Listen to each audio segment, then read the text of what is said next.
everyone! Happy New Year! Actually, itong mga video na to ay before New Year pa. Before Christmas ay talagang naging busy ako sa mga orders ko at hindi na rin ako nakapag-update at nakapag-edit ng mga videos. Anyway, this was taken last December 29. Naghahanda nga kami ng konting salo-salo dito sa amin. Guys, kuha tayo ng pechay na gagamitin na pang salad. For lunch, magla-lunch kasi yung family here. And look, doon tayo kukuha. So yan, dito tayo kukuha. Ayun sa uncle ko. Dito tayo kukuha kasi ito pang ulam. At yung nasa plat is pang benta. So yun yung uncle ko. Yan.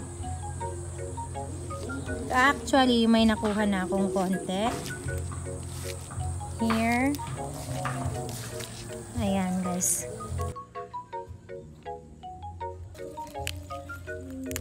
And yeah, magla-lunch nga dito yung family namin kasama ng mga relatives. Kumukuha naman ako ngayon ng pechay na isasalad namin. Ewan ko kung kumakain din kayo ng ganito. Last December 28 kasi ay binyag ng pamangkin ko sa kuya. Dahil sobrang busy nga ako sa paggawa ng last order for the year, ay talagang hindi ako naka-attend. Marami nga silang mga tirang karne doon kaya't inuwi dito. Ngayong araw, yun naman yung lulutuin namin. Para sa mga hindi nakapunta doon, ay dito naman kami magla-lunch. Ito talaga yung nakagawian ng pamilya namin. Ito yung part ng bandingan. Kahit papano, nagsasama-sama nga yung buong kamag-anakan.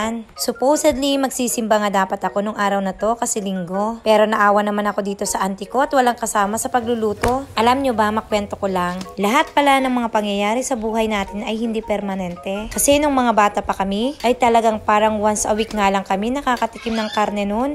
Can't afford pa kasi ng mga magulang ko noon. Mas nakakapag-ulam lang kami ng karne kapag may nagkakatay ng baboy. Tapos sa anihan, kapalit ay labor. Pwedeng sa pagtatanim ng mais, pagkaani, yun ang magiging bayad at hindi cash.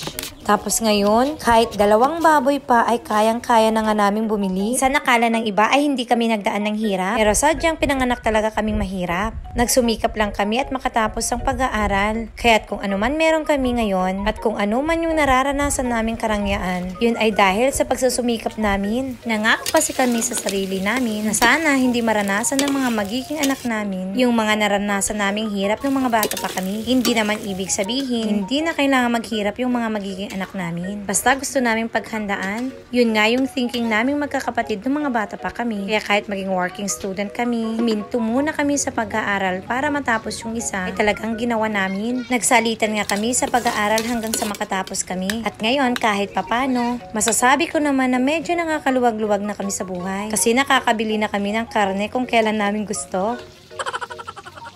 Anyway, nagluluto pala ako ng humba dito. Nagtulungan na pala kami ng auntie ko para makatapos agad kami. 3 lutuan na nga yung sinet up namin dito. Dun sa isa ay nagpapalambot nga ng adobo. Tapos sa kabila, menudo at pansit. Dito naman sa akin ay humba. Pork legs nga to, pero chinap lang namin ng maliliit. Una, prinito ko nga lang muna pala tong mga legs na to. Tapos nung naprito ko lahat, ginisa ko lang naman sa bawang. Naglagay ng toyo at paminta. Ewan ko nga kung tama tong ginagawa ko. First time ko nga lang kasi magluto. At dahil nga inahintong baboy na to, kailangan pakuluan ng medyo matagal-tagal. Nakaluto na rin pala yung auntie ko ng pansit dito. Pasilip-silip nga lang ako dito sa niluluto ko. Naglagay din pala ako ng tausi at banana blossom, konting laurel, at hinayaan ko nga lang hanggang sa lumambot.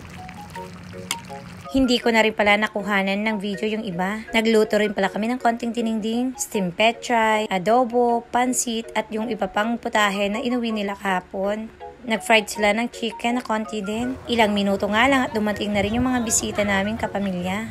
Hey, ano magpapanong ita? Huli ka! Manya! Hi! Hi family!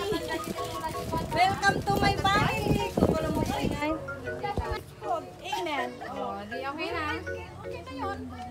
Alam nyo bang kadalasan dito talaga kami sa bukid nagtitipon-tipon. Maliban sa mas malaki ang space, malayo sa ingay, mas presko at relax dito. So yan, nag-start na rin pala yung kainan namin. Dahil nga excited sa kainan, ay talagang hindi na rin kami nakakuha ng mga pictures. Anyway, pa-Thanksgiving pala to ng kuya ko na dumating galing ng Ireland. Nagbabakasyon nga siya dito sa Pilipinas ng 1 buwan.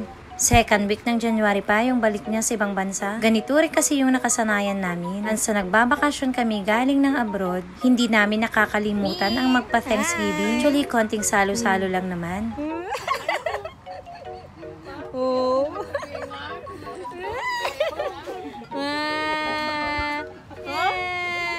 Oh, di ba? Ayun, sino yun? Sino yun? Sino yun? Dumating na rin pala yung mga pinsan ko dito. Ang saya talaga pag nagtipon-tipon kaming lahat dito.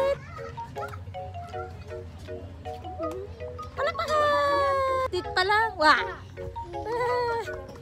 Alam nyo ba yung pamilya namin ay sobrang close? Walang inggitan, walang pataasan at walang pababaan. Kaya hindi ka talaga mahihiya. Kapag salo-salo na ganito, hindi mo mararamdaman yung out of place na tinatawag nila. Kumakain na rin pala ako at favorite ko nga tong pansit. Plus tong humba na sobrang lambot yung pagkakaluto. Feeling ko nga perfect yung pagkakaluto ko dito.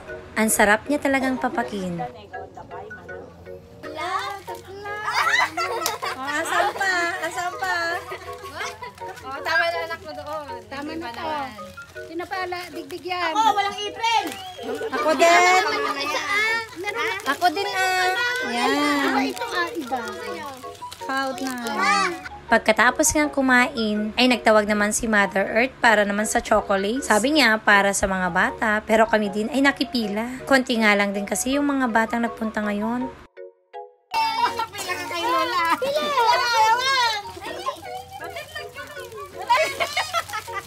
Sige na, sige po!